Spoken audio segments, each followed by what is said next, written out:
ఈరోజు దేశంలో ఉన్నటువంటి టాప్ 10 గ్రేటెస్ట్ యాక్టర్లలో ఒక లిస్ట్ చేసుకుంటే డెఫినెట్గా ఎన్టీఆర్ పేరు టాప్ 5లో ఉంటుంది. ఎటువంటి సన్నివేశాన్నైనా అక్కడ డైలాగ్తో సంబంధం లేకుండా ఆ సన్నివేశంలో ఉన్నటువంటి లోతుని కేవలం కళ్ళ ద్వారా చూసేటటువంటి ప్రేక్షకుడికి కన్వే చేయగలిగినటువంటి గొప్ప నటుడు జూనియర్ ఎన్టీఆర్. తన తాత నందమూరి తారక రామారావు గారి రూపాన్ని కూడా పుణికిపుచ్చుకున్నారు.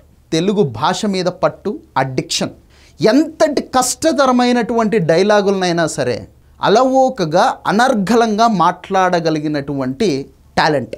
తెలుగు భాషలో కొన్ని పదాలు ఎక్కడ నొక్కాలి, ఎక్కడ లేపాలి అనేది బాగా తెలిసినటువంటి నటుడు.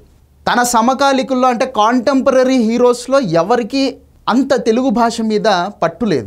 ఇది ఒక రకంగా బోల్డ్ స్టేట్మెంటే, కాకపోతే ఆ హీరోలు కూడా ఒప్పుకుంటారు తెలుగు భాష మీద జూనియర్ ఎన్టీఆర్కు ఉన్నంత పట్టు ఇంకా ఎవరికీ లేదు అని.